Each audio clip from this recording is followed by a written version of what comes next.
Wednesday. That's the meeting. On my way to Saturday. Yeah, I don't know where. Are you rebelling? I'm so new. No, I say bell time. Oh, I know. I'm waiting for them to get set up here. Oh, Renee's not here, I guess, so. I know, I don't know what we do without her. All right, commissioners, we should be live on YouTube. Ready? Yep. All right. We'd like to welcome all of you here to the North Logan City Planning Commission meeting on February 8th, 2024. Happy to see some faces out there. We will begin with a prayer by Teresa and a then pledge by Gavin. We'll do the prayer first. How's that? Oh, sorry. Our Heavenly Father, we're grateful this night that we could meet as a planning commission. We're grateful that we live in North Logan City. We ask you that might help us, that we might be able to make those decisions that would be best for those that we serve. We're grateful for the moisture that we've received and ask you that that we might continue to receive the moisture that we need. And we say this in the name of Jesus Christ. Amen. Amen.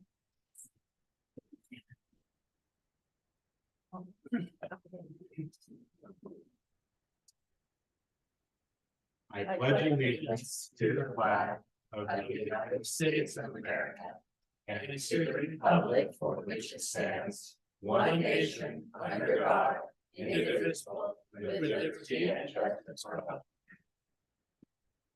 Thank you. We have a new planning commission member, Tracy Walker. Welcome. Could you just take a minute? I can't see you down there, but you're there. Take a minute to tell us a little bit about you, please. We lived in North Logan for 24 years. Moved here from Idaho. Does that work? That's better. Okay, good. Becky and I have 6 kids. 5 grandchildren, 1 on the way. Been a physical therapist for 30 plus years, and that's me. Okay, welcome. We're happy to have you. We need to have a motion to adopt the agenda. Please. So moved. Gavin, Second. second. Okay, Gavin moved and Henry seconded to adopt the agenda. All in the agenda, all in favor? Hi. Any opposed? All right, let's move on. I don't think we have any previous minutes to approve, so we will go on to Scott with some follow-up issues from meetings. Yeah, so it's been a minute since we've met. We canceled our our second meeting in January. So it's been about a month since the planning commission has convened. But in that, we did have some items follow through with the city council that previously came before the planning commission. And so on the January 17th city council meeting, we held multiple hearings and reviewed and approved the subdivision ordinance changes that the planning commission's been working on over the past several months in response to the state Senate Bill 174, which changes basically the core way that we've been reviewing and approving subdivisions in the past. These are state mandated requirements that we had to respond to. So that went through the city council review and was adopted and is being codified into our codification system as we speak. So that was a big lift. We appreciate you guys. The city council also wanted to pass along their thanks for your work on that effort. So it's good to have that behind us and we can start focusing on a couple other items. But that's one of the biggest items that has transpired in the last couple of weeks. Okay. I think that's about all that we needed to follow up on based on past discussions. All right, thank you. Yep. Okay, let's move on to agenda item number 1, elections of planning commission chair and vice chair for 2024. So let's elect a chair. I would like to make a motion that we elect Nan Isaacson as chair for another year and Gavin Payne as vice chair for 2024. I second that. I third it. It's been moved, second, and thirded that we elect Nan Isaacson as chair because she loves it so much, and Gavin as vice chair. Anybody want to contend that or fight about that or anything? I guess you guys could know that. Okay, All right. are we ready to vote? I'm okay with this for another year. Okay, all in favor? Aye. Any opposed? All right. Did I skip the moved and seconding thing? I'm No. sorry. Okay, you're I did good. that. You did it. I did it. Okay. All right. Okay, great. Thank you. Let's move on to item number 2. Scott, you want to give us a little information on that, please? Yep, so this particular action item is for a conditional use permit amendment for an existing use and facility on 8th East and where are we 2045 North. This is the New Life Fellowship Church that has been in our community for about a decade now. They were originally issued a conditional use permit back in 2010 when the structure of the facility was initially built on that property. And this institution in our community has grown, and they're looking to expand on the west side of their existing building. And because in this particular area, the parcel is actually split zoned, there's 2 zoning classifications that are associated with it. Let me find it here on the map. Go south a little bit. Here we are. So here on this corner piece, you'll see their property here. Wait for the parcel layer to load so you can see the extent of the property boundaries. It's like our GIS system is running slow. See if the zoning layer wants to work. Maybe not. There we go. Okay. So as you can see, R112 is basically a single family detached quarter-acre residential zone. However, religious institution is also permitted use, conditionally permitted use in the R112 zone. The parcel that they own also extends down to this yellow line. So there is some of that acreage in the RE1 zone, which is again single family residential 1 acre. So they're split zoned, but the zoning ordinance actually lists a religious institution as conditionally permitted in both of those zones. So what that means is the conditional use permit that they have now would just need to be amended to allow for a change to the use on the property. And that's why we're before the Planning Commission today to review those proposed changes and any conditions that might be necessary to mitigate any potential impacts to nearby residents. So I'm going to hop this off and I'm going to hop over to the staff report and we can take a look at the proposal. I think that the best exhibit, I'll come back to the staff report in a second, but I think images say 1,000 words. This section, the first exhibit in the staff report was the original conditional use permit that was issued back on June 7th of 2010. You can kind of see back in that era, the proposal was the original facility and a little outbuilding here, which is what is on site today. There's another little outbuilding that was added a little bit later. But if we scroll back down a little bit further to the updated application for this amendment, I've also appended their building plans, which have been reviewed by the building department. They comply with building code. So those are ready to be issued once a conditional use permit has been updated. But I believe the best exhibit to show the overall intent is this one here. So in the grayed out area, this is their existing facility. And then in the darker is what is being proposed. So it's a 2-story addition with kind of a walkout lower level on that far west side. And then an extension of the existing roof line down here. So the height stays about the same as what it is now with a little bit of that second level popping out of the bottom. Similar architecture, similar materials, just an extension of what is there. If we go down just a little bit, you can kind of see, I think there's a floor plan. I might have to go back up. Yep. The lower level is proposed to be some office space, some restrooms down on the lower level that then walks out to the parking lot. And then on the upper level is a children's area. They've got what they're calling a children's church, and then a preschool area and a nursery area, along with some restrooms. And that's the extent of that addition that's being proposed. Okay.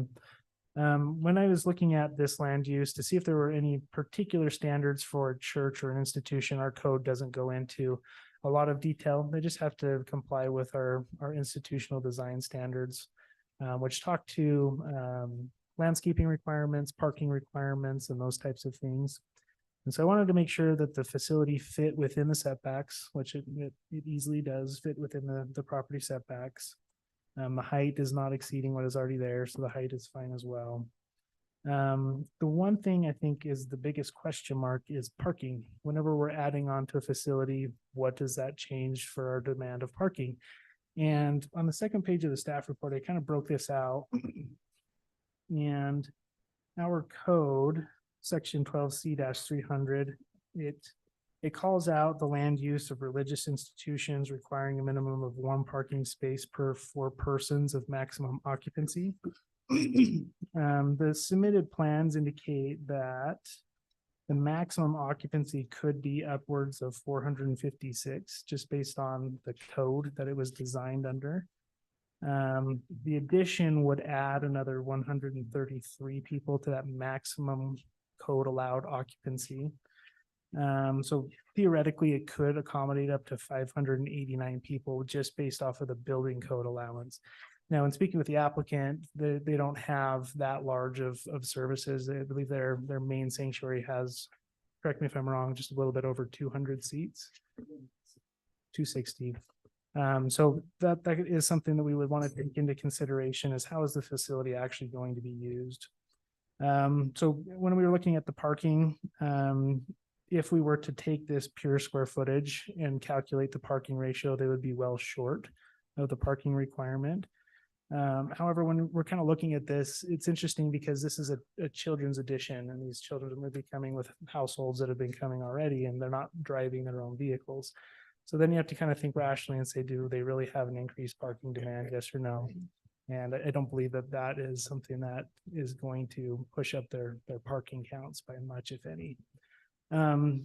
So as indicated in the staff report, staff recommends that given the unique nature of the addition, I don't necessarily think that we need to require additional parking at this time, but there is a condition, a recommended condition, that they add parking when and if they are starting to park out on the street. So we would say no on-street parking, but if you exceed your parking capacity, then it's time to expand. And we can have the applicant maybe speak to that a little bit more, because they're more familiar with their day-to-day operations and how their parking demand is currently being used. And maybe those are some good questions for the Planning Commission to discuss. But that is kind of the extent of the parking analysis, as the black and white analysis would require. Okay.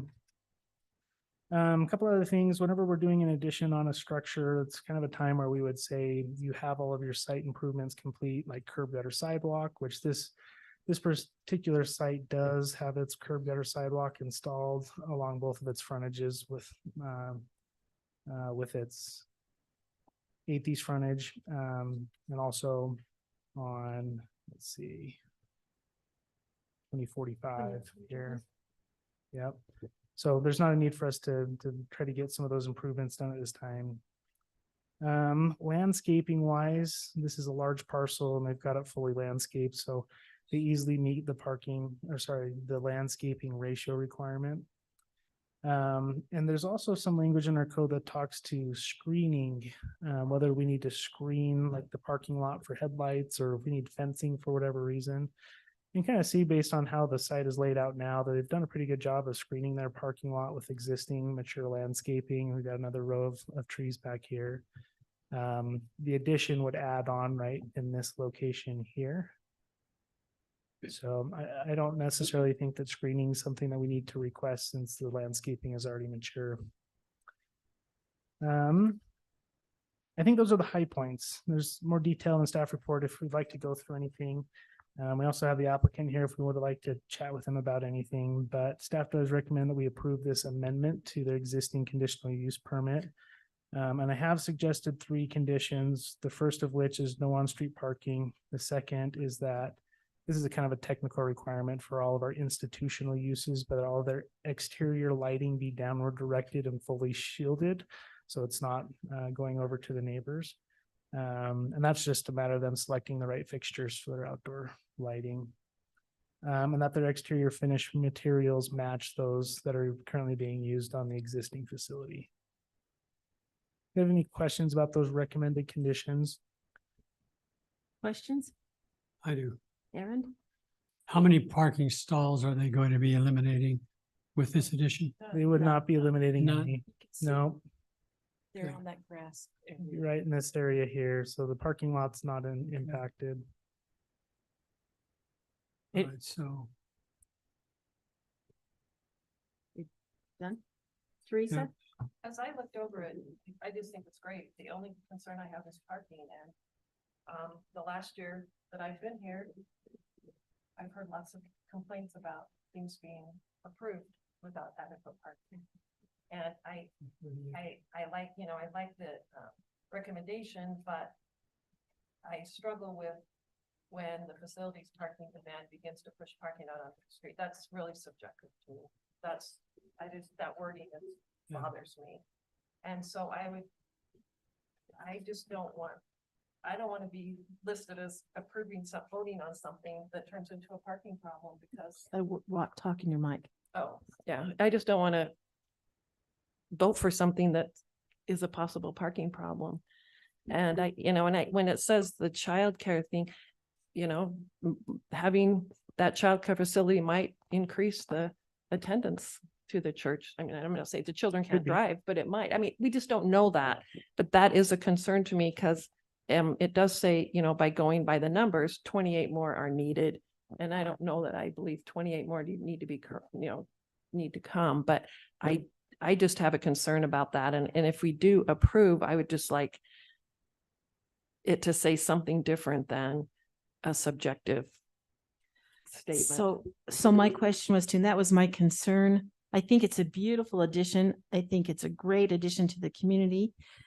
But my concern was parking. And if they exceed parking, what do we do? What's the mechanism? What's the next? Yeah. That's where we would have to go through the revocation process. If, for example, we were to say, look, we continue to get concerns or complaints about on-street parking and it's a documented reoccurrence where it's not just Easter Sunday or it's not just, Christmas Eve or whatever, larger event that they may be having, but it's a regular occurrence. We'd say, okay, you've exceeded your parking. Now it's time based on your condition to expand your parking. If they weren't willing to work with us and, start working on plans, then we could say, okay, well, you're technically found in non-compliance with your conditional use permit, and we can either revoke it, which means they would have to cease operations, or go through, that type of a process to put some pressure on them to get it done. That is the mechanism, is to pull that conditional use. So looking at their property, they would have space to add more parking, right? Yep. So they own further to the west and they own further to the south as well. So all of this vacant, I believe they just have this lease to a farmer at the time. So they've got some room to work with. I'm sure there's a way to expand, but it's kind of like, well, when does that need to happen? That's kind of a hard question to answer because the ratios, they're one thing, it's a calculation. It doesn't really take into consider all of the unique aspects of their parking demand. So that's a valid concern. And maybe applicant can speak to how they operate their facility on a day-to-day basis to help the commission better understand their parking currently, but also maybe what it looks like in the future. Teresa? Because I would like to hear if that's okay, I would like to hear how big of a deal would it be to add, even half the requirement, even 14, like how big of a deal is it to add parking? And Thank you. My name's give Dean us- Weed. Sorry. I'm the pastor of the church there. Obviously, I understand your concerns and we rely totally 100% on contributions as well. And so this building that we're building will cost probably between $1 million to $1.5 million to build. So adding even half parking that's a big chunk. You're talking asphalt and then we probably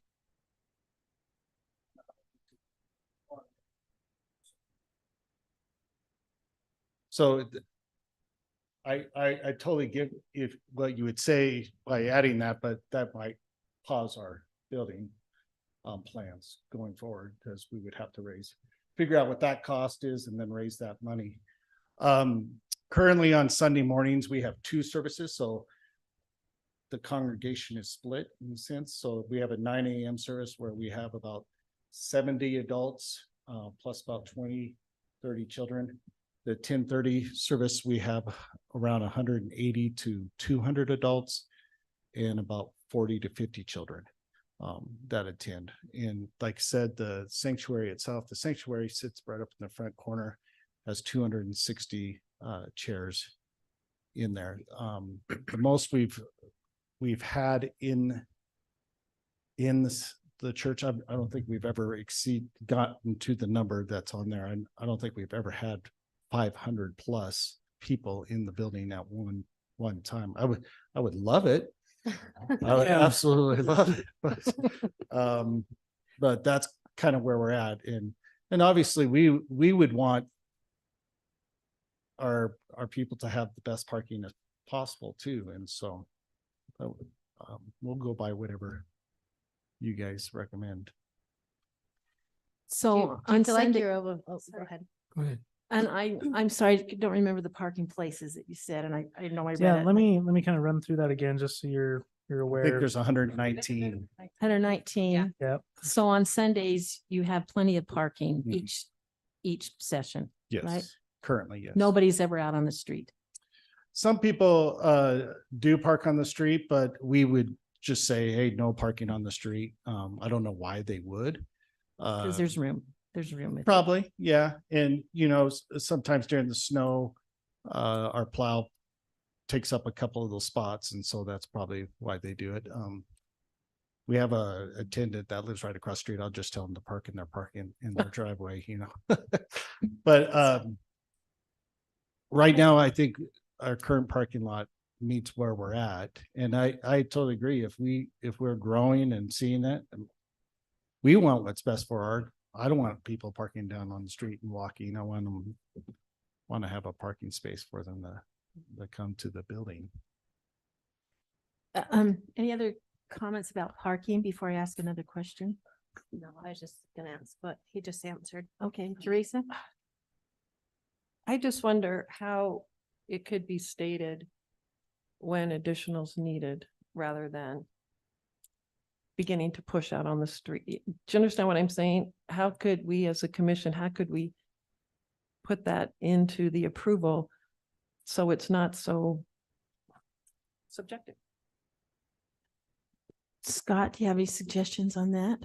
I mean, we could definitely reword it or find another mechanism to be a little more specific as to when we would expect for formal changes to be made to their parking. We could brainstorm on it a bit. That's what's tough. I think in my mind, it's whenever it becomes an issue, and that's based on maybe complaints from neighbors or traffic issues. If or- I may, I'm more than happy to connect with Scott every 6 months and let him know where we're at, if we're seeing an increase at that time, if that works as well. A couple of observations, and this is good dialogue because it's kind of got my gears spinning as well. I should clarify. So the staff report indicates that the building code under which this structure has been designed, it calls for this. Well, it says that you could put up to 500 and something occupants in there.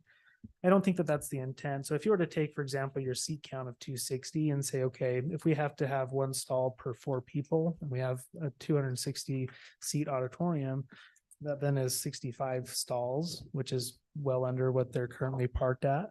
So this is kind of like, I'm just kind of trying to figure out like how many people actually are going to use the structure versus what the building code says you're legally allowed to cram into a structure, given that code design criteria.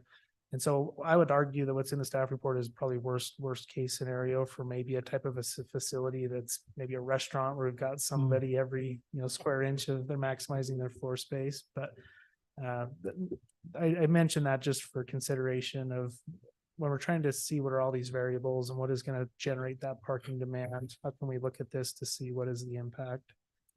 The other thing I keep thinking about is I mean, if people are already choosing to park on the street, because I'm looking at this and there's a church and, you know, they can park right next to the building, Yeah. not in the parking lot. And so I can see that being a convenience already.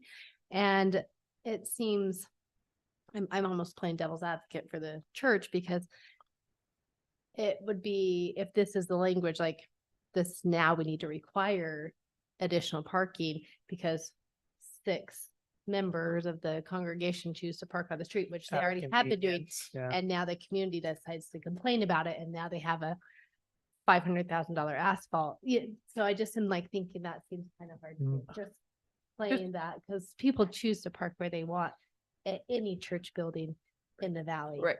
Mhm. Well, and I was just gonna say, if we did the no on-street parking allowed, is there signage there now, or would there signage be put there? That could be a requested condition. I think that this is kind of one of these active management types of scenarios where the community or the congregation could say, hey, the community just wants us to be neighborly and not park on the street. So let's maybe find a way to logistically figure this out. You had mentioned you have multiple service times, and if you guys start to exceed capacity, maybe that's a decision you guys make is, do we want to continue to have 2 services and pay for an expanded parking lot? Or maybe do we want to then stratify it into 3 services and split up the demand?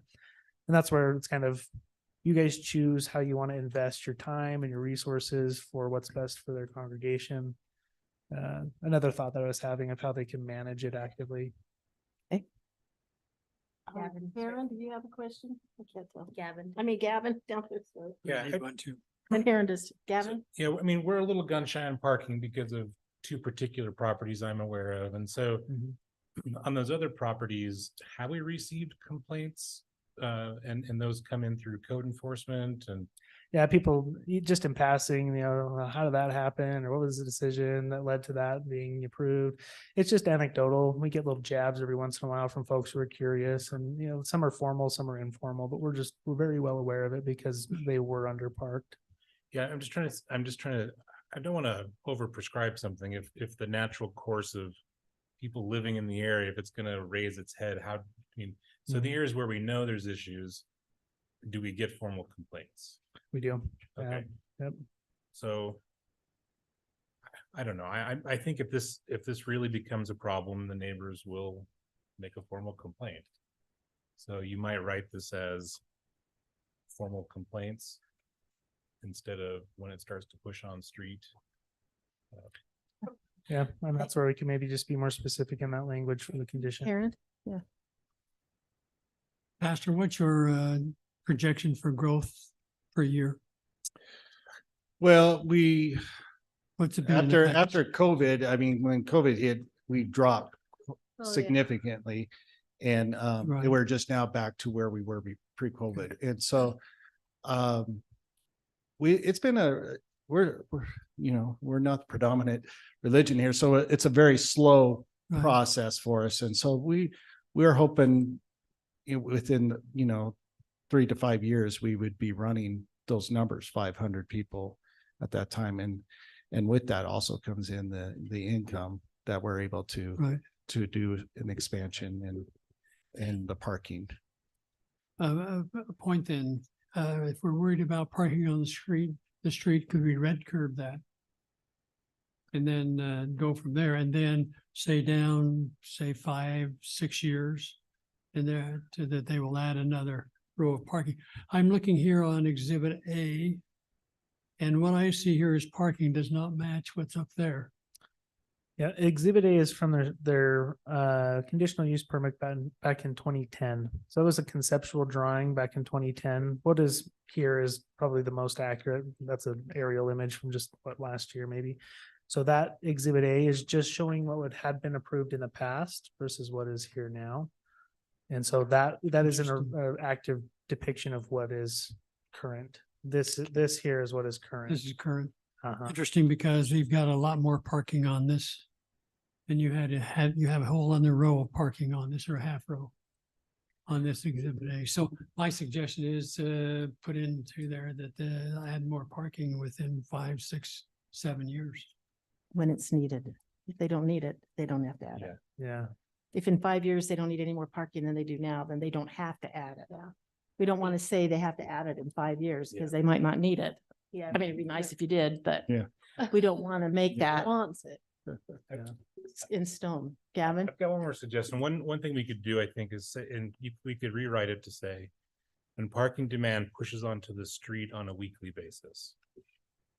This is I mostly think- just a Sunday It's on thing, the street. It's so. but it I- just is a Sunday, 2 meetings.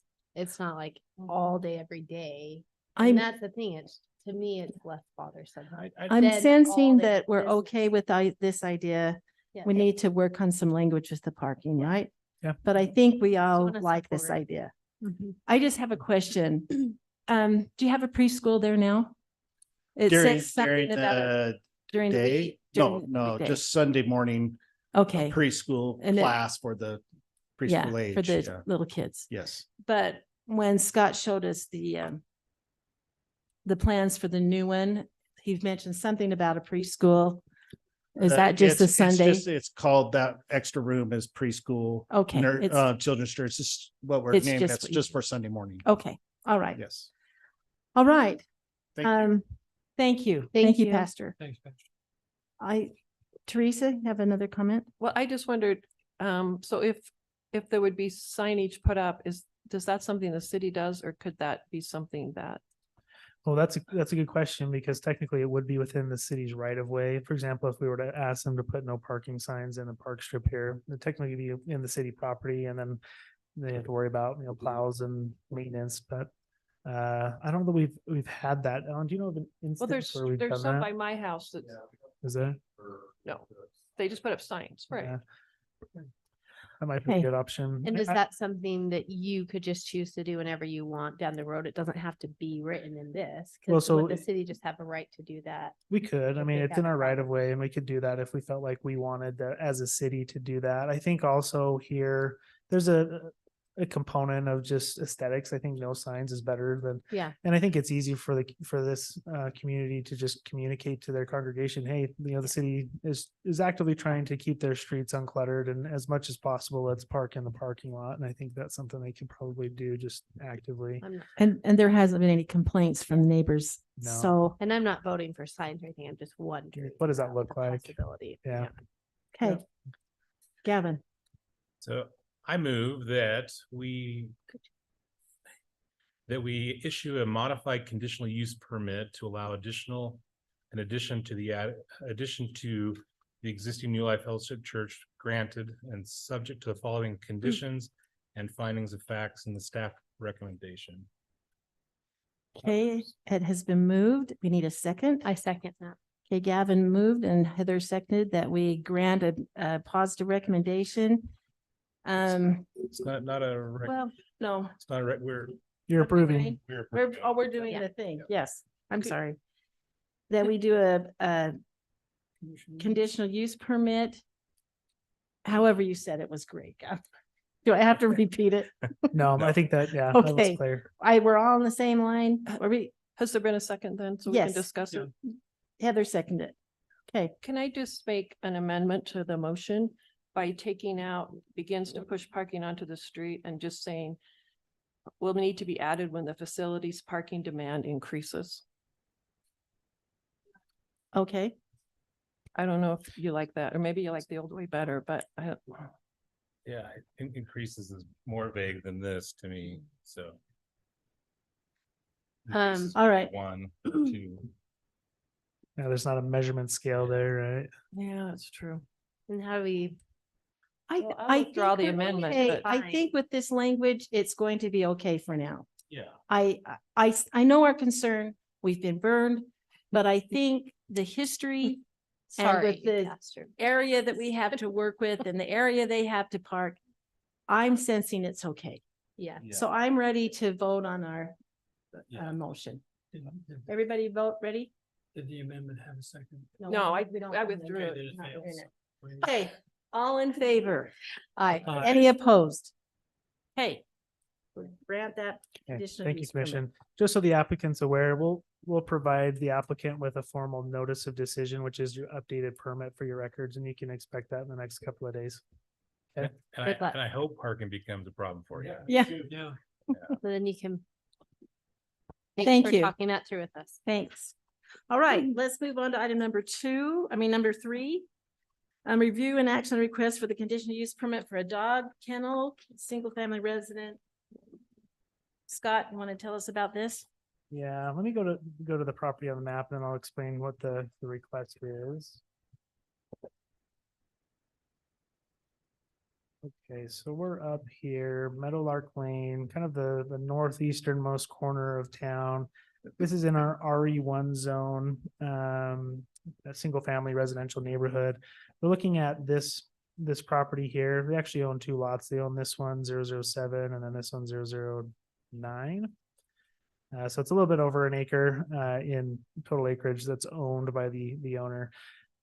What the city has allowed for all residential zones is up to 2 dogs by right. So anybody, you can have 2 dogs, and that's something that you can do. You do have to come in and license them with the city, so we're aware of them.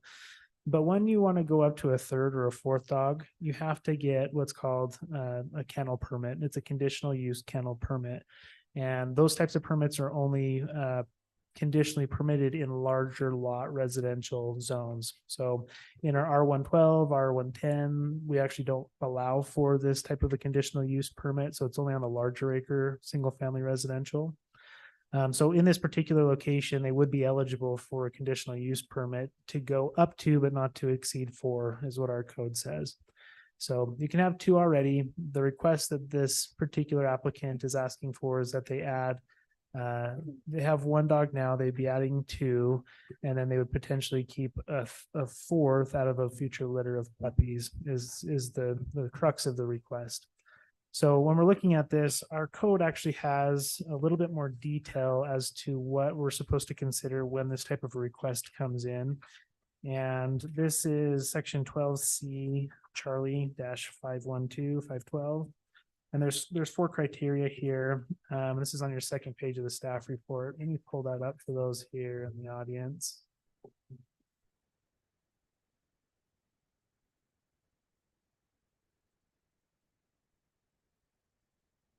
Okay. Okay, so the definition, let's start there. It is an establishment of 3 or more dogs and is regulated by zoning and a conditional use permit. So that's the definition. So we're in the RE1 zone. It's listed as a conditionally approved land use. So then looking at more of the specific requirements for this conditional use, that's where these 4 items below come in. And let me zoom in just a little more. It's a bit hard to read for you, I think, some of us. Okay. So they need to submit a fee in an application. Once it's been submitted, they must obtain a license and annually renew their license in order to keep more than 2 dogs. And that's where this next language says the maximum number of dogs allowed by a kennel permit is 4. So that's the upper limit there. The dog kennel license is in addition to the dog licenses required for each individual dog. Conditions established by the conditional use permit reflect the conditions required to maintain the dog kennel license that they renew every year.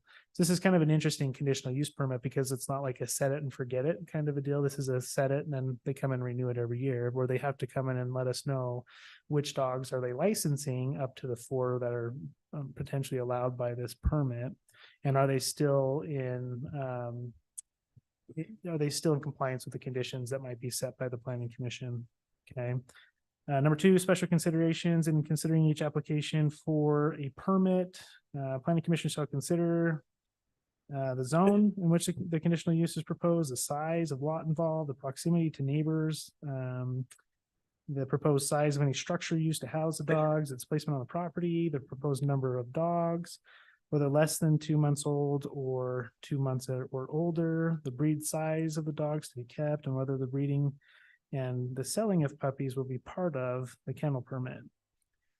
Together with anything else stated in the approved permit, each permit shall clearly state the maximum number of dogs to be allowed, both for those less than 2 months and for those 2 months and older. What I wanted to point out here is there's a little bit of ambiguity in the code in that it does talk about having litters of puppies, but you see litters of puppies that are 10, 12 puppies, and technically we're only supposed to have up to 4. So I think that the intent, the spirit of the code is that you have 4 mature dogs and then maybe you have a litter, and then you need to specify how long that litter is allowed to stay on the property before they're distributed out to new homes. That's my understanding as I read through the lines. We kind of have one section that says 4. We have another section that says, puppies and how many at what age are allowed to stay. So my interpretation, at least here, is that, 4 mature dogs, maybe a litter of puppies, and how many are allowed to stay beyond that number of months. So below that, it goes into the revocation procedures if and ever we needed to revoke the conditional use permit.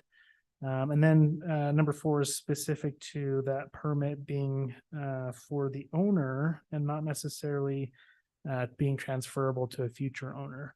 Most conditional use permits that talk about physical improvements that are transferable to the next owner, this language is more specific to say, if they were to move from this property, they don't get to take that permit and take it to the next piece of property that they might buy here in town. So it is not transferable is basically what it's saying.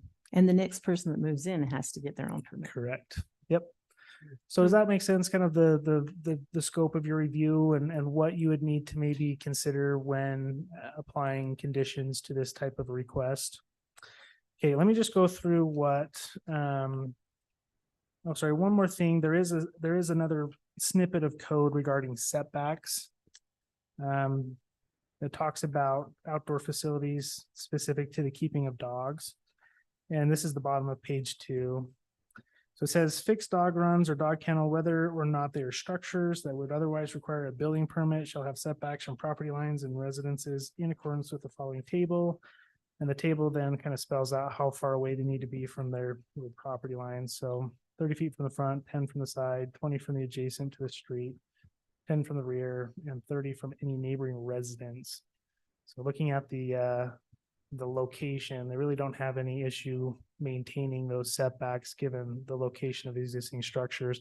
And just so that everybody's aware, this piece behind them, this is actually an open space parcel owned by the city. So there would not be a new home built behind them here.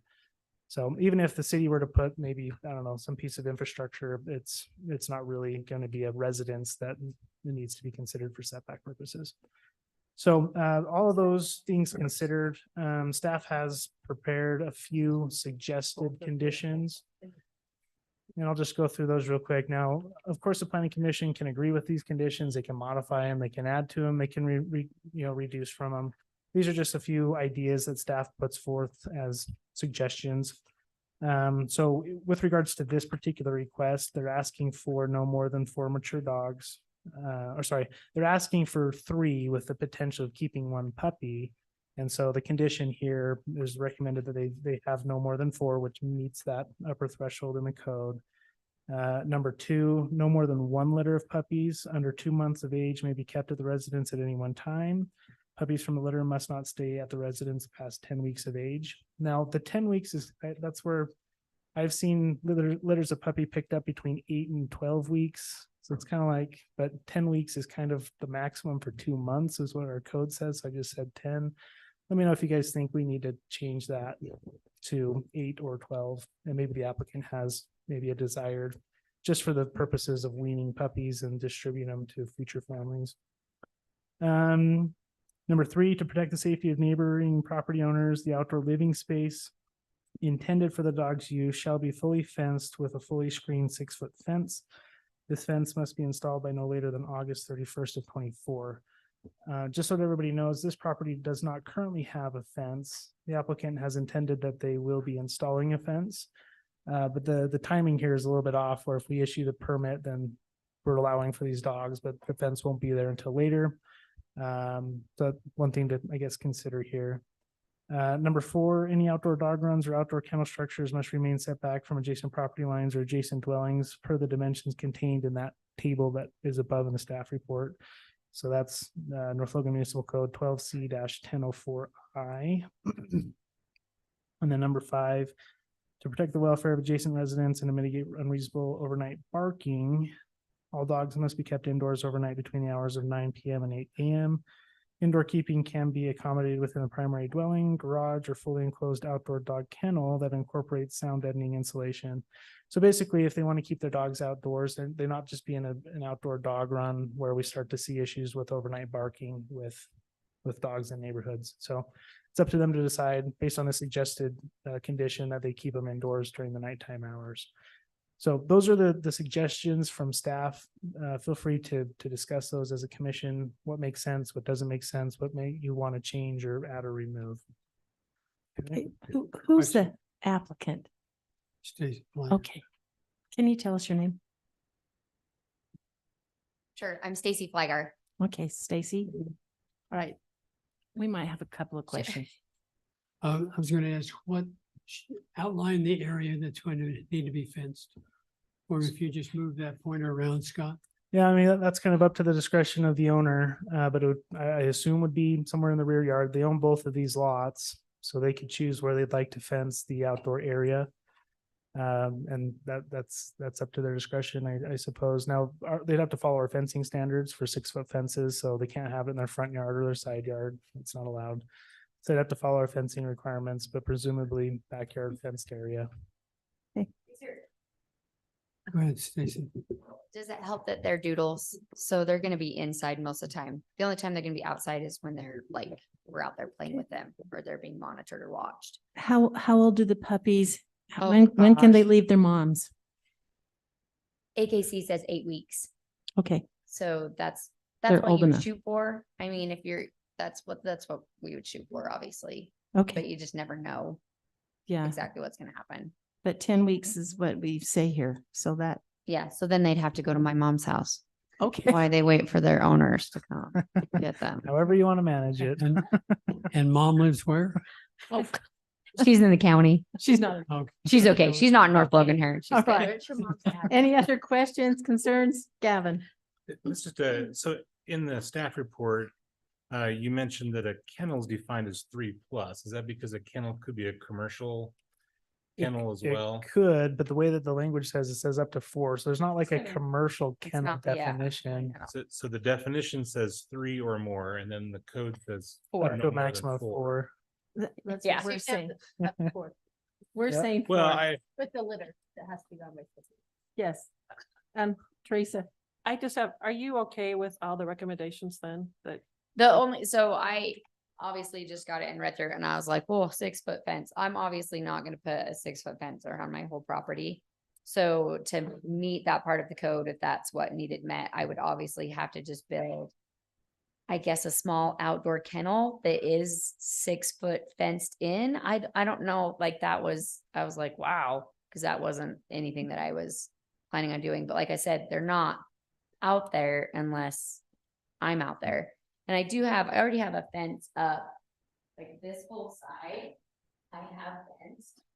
But it's only a 4.5 foot fence.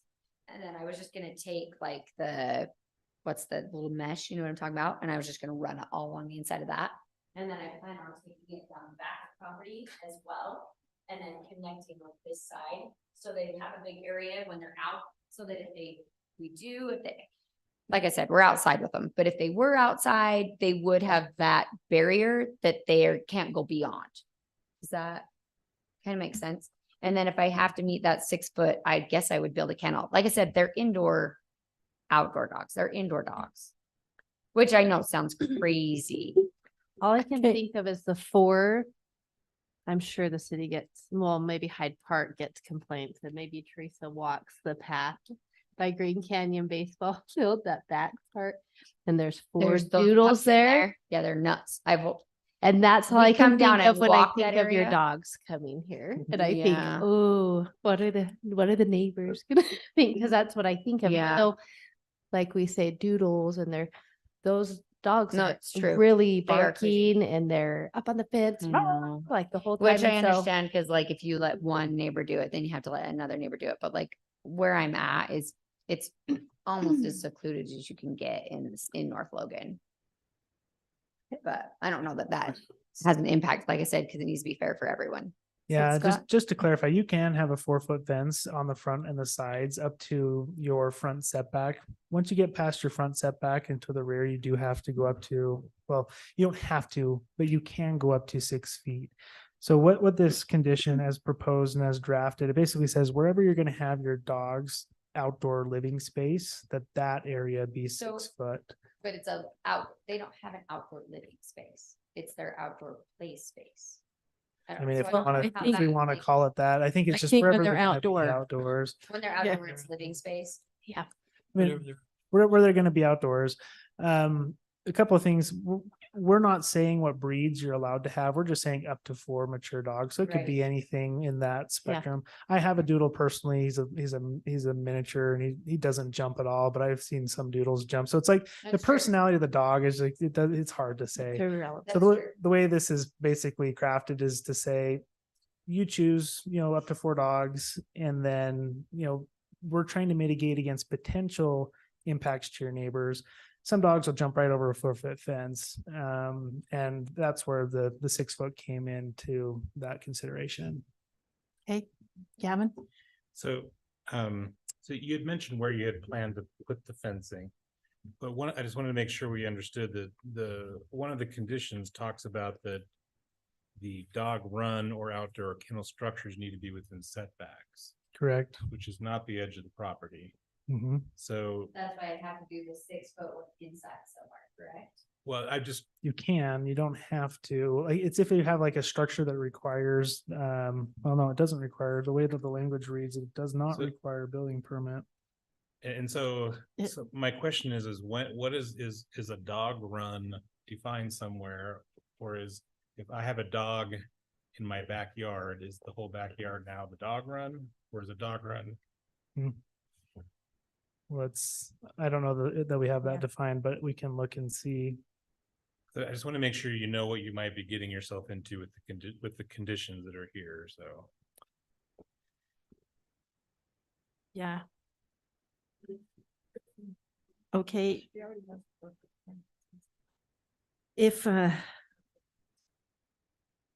as long as you know the requirements here, and if that 6 foot fence, I'm trying to find the place here. Okay, the outdoor living space or running space or playing space intended for the dog's use shall be fully fenced with a fully screened 6 foot fence. So we do have a definition: fixed dog run, fenced in and or covered structure with or without an impervious floor surface used to house or contain dogs in a relatively limited area, not meant to include merely keeping a dog attached to a line or keeping a dog in a fenced in yard. So I think it's kind of like you have like a 10 by 10 fenced kennel. A purpose-built Yeah. dog structure, not a fence around your property. Right. Okay, so condition 4 would not apply with what Ms. Flagar has said she intends to do. So I wouldn't need to do that. I would just have to have the fixed. Yeah, small- that's what I'm asking, yeah. Yeah, that's if you wanted to do like a 10 by 10 fenced in dog space, that would have to meet those setbacks of your yard based on that table. You could have an outdoor fence in your backyard that you could let them roam. It's not like a kennel structure. And that's not the same thing as a dog run, is what the code is saying. Okay, thanks, yeah, thank you for that. So that's understood. Okay. Any other concerns, questions? All right. So I think it's important to just verify condition number 3 and having a fence installed by the date of August 31st of 24.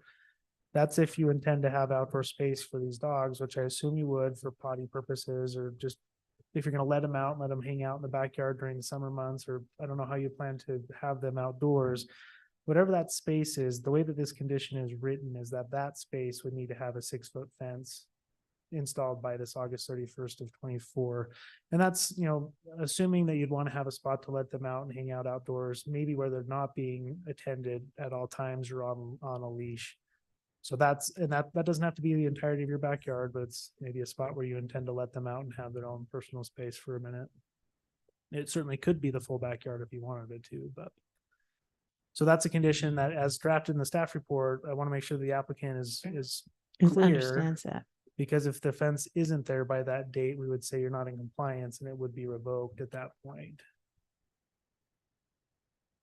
So so the way I understand it, wherever these dogs are gonna get to be outside and have some fresh air, they need to be in some kind of area that has a 6-foot fence around it. Now is that Is that right? if left unattended? But so if I'm out there with them and I'm gardening, they can be in the garden with me, by the garden with me? Yeah, maybe that's where Or we no? update this language to say they're unattended outdoor living space. Because most people are outside in their yard with their dogs and they're attending to them, they're keeping an eye on them. I think that's reasonable and expected as dog ownership. What this condition is trying to do is it's trying to accommodate the fact that you may want to have a spot for your dogs to go outdoors unattended, where you can take your eyes off of them. They're not going to hop over the fence and be over in your neighbor's yard doing whatever. And that's the intent here Okay. with this condition. It also is the intent, it is to be respectful of neighbors in case they do get away. Yeah, and I've So- I've talked to a lot of my neighbors already. So, Yeah, I think Yeah. that's kind of what the, yeah, that's how I. So we're not saying in this condition you have to fence your entire backyard, though you Right. can. it's just an area for if I'm not with them that they can be Correct. outside in. And it has to be, Unattended. Six. and it foot has to fence. meet these regulations. Yes, setbacks, 6-foot fence, yeah. So It doesn't have to meet those setbacks, though. It's just if you wanted to have, let's say you wanted to put like a shed with a little fenced area where they could stay outdoors indefinitely. So some people have outdoor dogs. That type of a structure would have to meet all the setbacks. If you wanted a 6-foot fence your whole backyard and consider that your dog's outdoor living space, unattended living space, then you could do that, but we're not saying you have to fence your entire yard or both of those lots that you own. It's wherever you would like to put a spot where you can leave them unattended outdoors. and maybe we need to We leave, did- leave the word We need unattended. to add that word. We We need would I to mean, add not need leave to it, add that add word. it in here. Unattended space. Space for unattended. Unattended, When the yeah. dogs are unattended, they need to be in this space. Yeah. Okay, all right, we ready to make a motion? Okay, Karen? So do we just want to say the outdoor living space intended for the unattended dog's use? Yeah, For the dogs. Intended for the unattended use. unattended. the unattended dogs need to be in the intended dog living space. So Okay. just so to help you guys out, if you wanted to make a motion, you'd want to make sure that you adopt the facts, findings and conditions of the staff report with an amendment to condition number 3 to add the verbiage of unattended. Okay. Okay. All right, who would like to make a motion then? I'll make Teresa, that motion. You doing it? That we approve the continual Conditional. Additional. Additional. permit, accepting the staff recommendations, which adding to, but change it by adding to number 3 for intended for the unattended dog's use. That'll Um, work. All right, it's been moved. Do you have a second? Seconded. All right, Teresa moved and Heron seconded that we grant a conditional use permit under all of the things we just mentioned. All in favor? Aye. Any opposed? All right, thank you. Stacy, Good luck with your dogs. Stacy, I'll reach out to you in the next couple of days and we'll make sure we're all clear on that, okay? Okay, all right, good. Let's move on to number 4. We're rolling tonight. Work session, Scott. Yeah, so I wanted to kind of bring you guys up to speed on the general plan and the public open house that we had. I didn't have a chance to look up and just take an attendance or see who all attended. I think I saw a few faces, but I don't know for sure who all was able to make it. But so thank you to those who were able to make it. I'm sure the rest of you would have loved to hang out for 4 hours in a stifling hot room, but You were busy that night. yeah, so I wanted to give you guys a recap and kind of go over some of the initial findings that were found there. And kind of discuss how it went, some of the things we learned, some of the things we did not do well, some of the things that were well, that we did do well and that we were able to get some good information from. But let me open up this folder here. Okay, so just so everyone knows, we're at the very beginning of this process. We held our very first public open house. It was intended to be mostly informal, a chance for folks to come in, look at some very preliminary exhibits, get the kind of the thought process flowing, and start to provide us some feedback as to what are we doing well, what are we not doing well, what do we want to see over the next 10 to 20 years. And some of those just high level conceptual visioning items. Okay. So it was on February 1st from 4 to 8 p.m. Is meant to introduce the project, gather some general comments. We marketed it very well. So what we're very proud of as a community is our ability to outreach to our residents. We have a very robust listserv of residents who sign up for notifications through our rec department, but also through the library. We leveraged those assets and we sent out mass communication saying, please come to this open house. We also sent out noticing on our Parlant system, which is our text message based notification system, which goes out to, I don't even know how many are on that list. A fair amount. Parlant.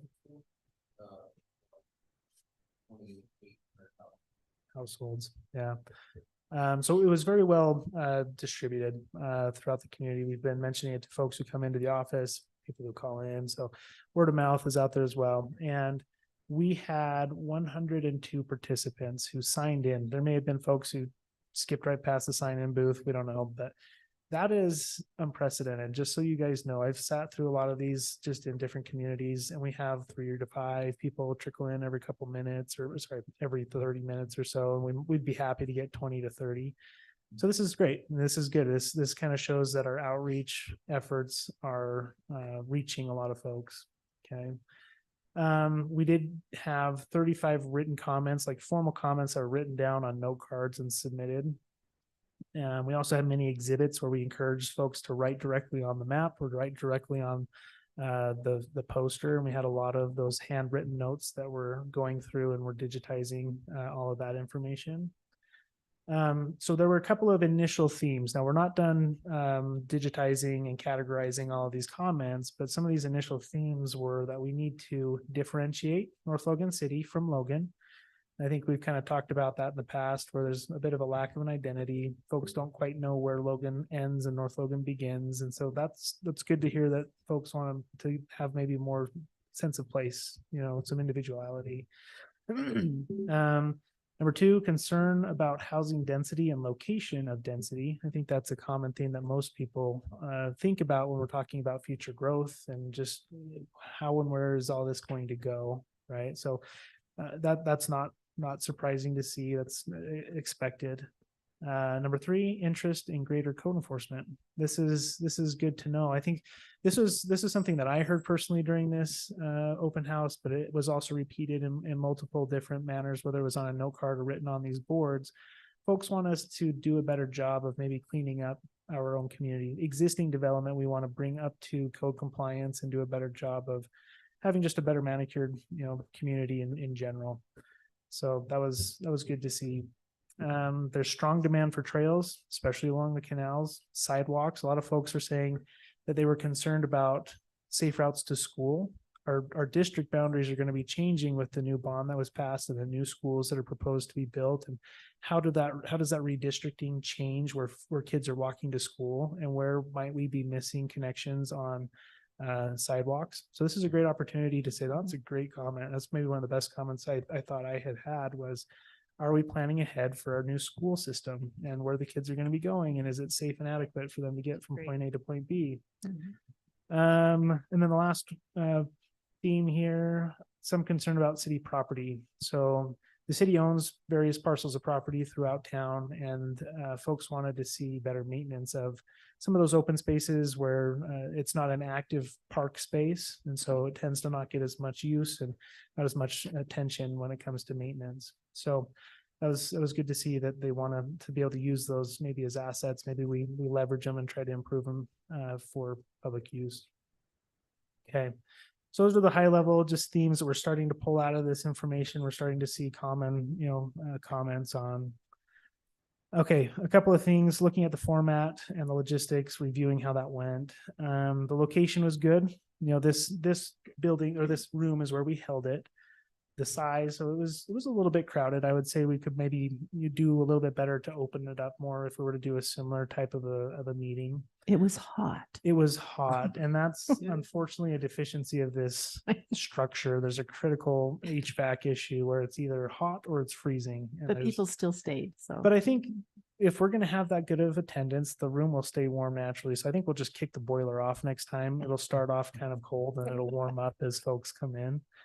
I was sweating. I mean, it was warm. It was a long 4 hours of just heat, but the exhibits generated a lot of interest and conversation, but they also generated too much confusion. And the data for some of these exhibits, transportation and parks exhibits, for example, was incorrect. And there were layers missing on other exhibits that made them hard to read and just kind of not very legible. And this was something that we noticed initially when they first showed up. It's like, guys, these maps don't make any sense. I'm sorry, but they're terrible. They were absolutely terrible. And there was a miscommunication. We had sent on some information from the Cache County GIS system, which is an extremely robust data set. And I think that they just were doing their best to pick and choose from that data set. And didn't quite know which one to choose. So that's a miss on my end. I should have had them show me what they were going to be bringing with them so I could vet it and make sure that it was correct and accurate information. We missed that. And to be quite honest, we were very disappointed that that was how it came together. So definitely a learning moment. We'll do better on the next one. The pass along cards seem to be effective. There's a lot of folks that took those home, and we've seen an uptick in usership on the website where people are starting to brainstorm, think about ideas, and then they're using the website to provide those comments. And so we'll continue to encourage folks to go online. We may have just some efforts to go back out to those outreach channels and encourage people to participate in some more survey work over the next several months. I can't remember, Scott, did they have the link in the newsletter this time? I can remember. It was, so, and we'll keep it in the newsletter. So there's a one website, it's nlcplan.org. I'll go here in just a minute just to show everybody in the room. But it's a project website that was set up specifically for this project, and it has a couple of elements. It has public engagement where anybody in the public can go at any time, day or night, over the next several months, write down any thoughts that they have as they go through the project. It's an open-ended, dialogue. There's also draft documents that will be uploaded to that website. So as the general plan starts to take shape and we start putting information into chapters, folks can read through that document and make comments directly into the document. Right now, the document that you'll see on the website it's a framework. So there's a table of contents and then the chapters that we anticipate adding. And right now it's formatted to meet all of the state requirements. There's statutorily required sections that we have to make sure we incorporate into the general plan. And so we're going to go ahead and just make the document contain those chapters. But there will be a lot of inflection points where we as a community need to discuss our preferences. And that's how we'll steer certain portions of this to meet our vision. There's certain things we can't change. Like, there's the state mandated moderate income housing chapter. We'll need to update that chapter, but there's not much we can do to push and pull on that requirement. We just have to have it. And so we're just going to plunk it in there because it has to be in there.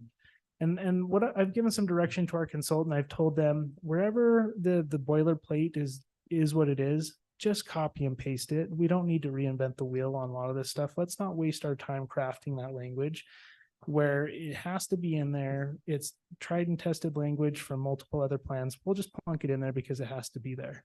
Let's spend our time on those inflection points where we can push and pull to create our vision. And let's spend our time and our budget on those points instead of on the minutia that has to be in there regardless. So you'll see in that draft document on the website that it's a framework. We're starting to put stuff in there that is going to be there regardless. And let's not spend too much time racking our brains over it because there's not much we can do to change it, even if we wanted to. So just a quick question. So the moderate income housing, plan. The state mandates language that has to go in there, or just that there's a section? They mandate certain things have to be copied verbatim, copy paste from the state language. Now, they give us some choices from we call it a la carte menu. So they give us like 25 different options to choose from. And we have to choose at least 3. And we went through this recently. We went through them and said, which ones can we actually integrate? Which ones do we think are, the least poisonous, so to speak? And so we went through that. We said, okay, we're going to choose A, B, C, or there was 1, 5, and 7 from that list. Sure. And that was just as recent as last year. So that's not something I don't think we need to spend too much time on. I think we'll review it and say, do these goals still, is that where we still want to do? We might make a change, but we do have to literally copy that verbatim, copy paste. Otherwise the state will find us out of compliance. And we've seen them do that through other communities. So they said, you didn't copy the language. You need to change your plan to copy the language. So that's where we have maybe a little bit of heartburn with some of that overreach at the state level. Aaron? Do we see anything happening to make any changes in the legislature from what they did last year on this thing? Not yet. And that's a surprise to us. We thought that would be the first thing out of the gate, that they would come start addressing some of these things. Not yet.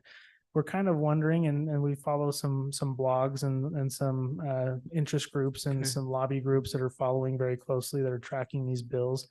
And we've seen over the last couple of days, there's an uptick in land use bill proposals that are starting to hit the floor. And we're kind of wondering if they're kind of holding the ace up the sleeve kind of a deal, whip it out last minute and say, hey, here we go. We're going to take care of this over the last week and a half of the session. It's hard to know. We don't know yet. There might be changes, there might not be. How about the deadline? Did they extend they didn't? No, Okay. so we met the We did it. deadline. We did do our job. We can say we're in compliance, which I'm proud of us to be able to do, but you just never know with the legislature. It's interesting to see the Utah legislature meets every year. The Texas legislature meets every other year. And I'm kind of curious, like if we were to take a year off from our legislative cycle, would it give us some time to really vet That through would be these? good. And only the most important bills actually get time on the floor? I don't know. Instead of the garbage bills. Anyway, go ahead, Scott. So anyways, I just want to let everybody know the website's up and running, that framework document is there. You can start kind of thumbing your way through it, read through some of those chapter headings to know kind of how that's going to come together. But we'll get into more detailed discussions of like specific topics: infrastructure, parks, transportation, housing, zoning, and so forth. We are working to find some dates to have joint work sessions between the Planning Commission and City Council, which I think are going to be beneficial once we get some more draft language put together. We'll give you guys some time to read through that draft language, and then we'll sit together as those two bodies to say, are we on the right path for some of these inflection points? What are you guys' thoughts? Because what I don't want to have happen is it's the Planning Commission's job to review and propose a general plan to the City Council. I would like to see us do that job, obviously, but let's not get too far away from the City Council. Let's work collaboratively, because ultimately they're the ones who have to approve the plan. Okay. So we're going to put a couple of dates in the calendar, I think around March, April, and then May, June, kind of we'll have a few in that area. So I'll be sending out some information. It's going to be hard to get everybody's availability to line up. So we'll do our best, but at the same time, if you can't make it, then it's understandable. But as much as you can, let's try to attend those. I think those are going to be really critical meetings for us to get good headway. Okay. Let's hop back over. We kind of talked about these lesson learns and next steps. Yeah, because of the high level of public interest, the format of future events should be more structured. So not quite as open housey. We just don't have enough people to staff and facilitate that much of an attended open house. It's great to have the people come, and that's what we want. That's our ultimate goal. But I think we're gonna have to change the structure a bit to where we can accommodate that amount of people, just with the amount of staffing, and do so in a way that we're efficient in collecting feedback versus people coming, seeing, but not really feeling comfortable to leave their comments behind. So we'll do better there. If you guys want to look through the link to the written comments, that's basically the comments that were that came up with these themes. So you can poke through those comments and start to pull out those themes. I won't go through that now because it'll be a bit tedious. But I did want to highlight these two. So the poster comments are interesting because that's where people actually wrote on the boards. And it's kind of see, they put an arrow on the map and that's where they're specifically saying, let's improve this area for connectivity, or hey, this is a dangerous area for pedestrians, or those types of comments. So it's kind of cool to see. And then the last one, this is going to be a homework assignment for the Planning Commission over the next week to 2, maybe 3. We are putting together formal surveys for specific topics. So the general direction, land use, transportation, we'll probably be putting together a specific survey for parks, recreation and trails as well. But what we're wanting to do is have the Planning Commission, City Council, and our steering committee review these surveys, their draft surveys, and make sure that the questions that we're asking are we're going to get the outcome that we're looking for on some of these topics. And then once we have those kind of buttoned up to say, okay, we're asking the right questions, we know the outcome and the data we're going to get from these survey questions. We don't want to ask a question where the input really can't be used in any particular way. So there's some of the survey design and wanting to make sure that we're efficient with the questions that we ask. But once we wrap these up and we get everybody's comments and we get a fine tune on this, then we'll put them on the project website and we'll send them out individually to members of the public so that it's not overwhelming. We'll say, hey, we're going to have a couple of surveys over the next several weeks. Would you please help us with the first? And the first is this general direction survey. And hopefully we'll get some engagement on each of these without having survey fatigue and overwhelming our residents with too much asks, in quick succession.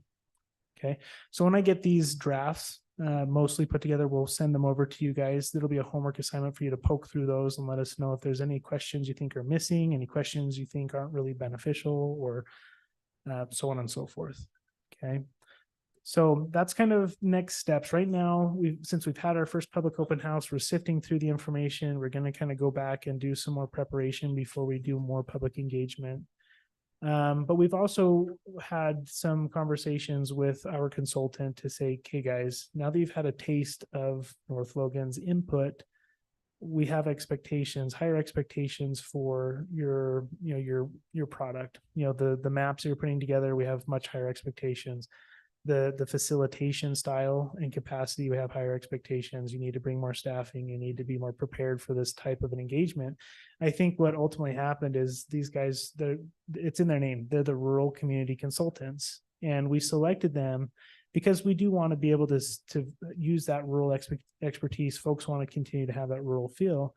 But I think we need to, they now know that we punch above our weight in terms of public engagement.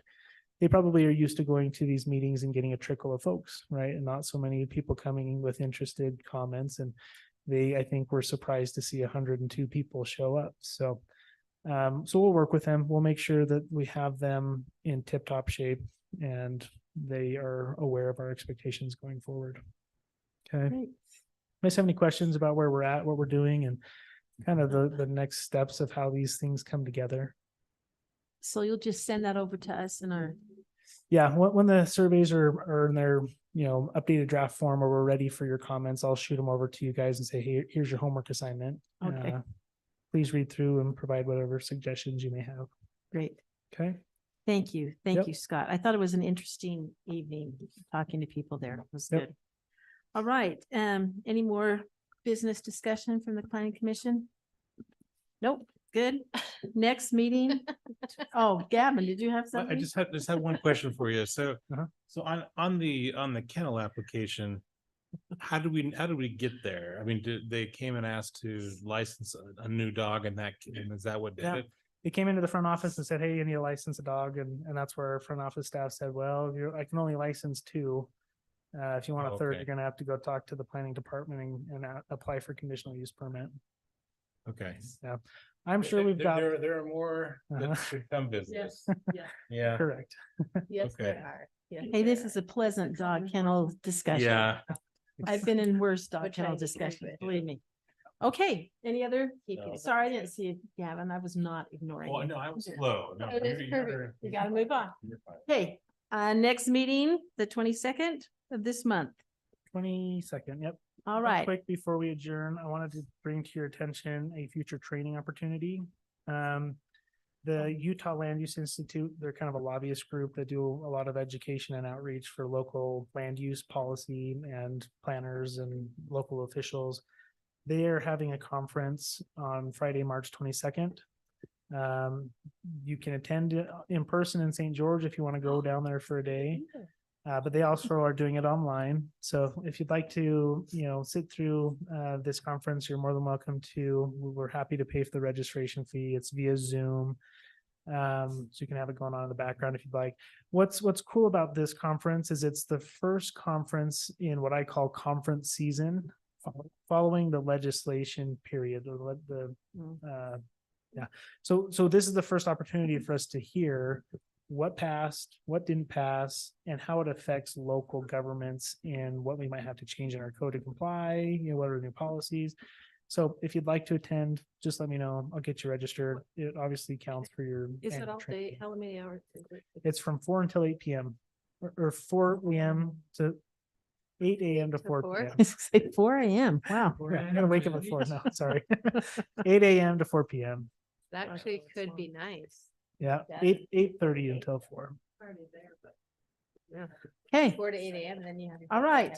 We need a motion to adjourn if we're done. Oh. Okay. second it. Been moved Third and it. seconded to adjourn. All in favor? Aye. Great. Thank you, everybody. Yep. Thank you, Scott. Absolutely. You guys survived without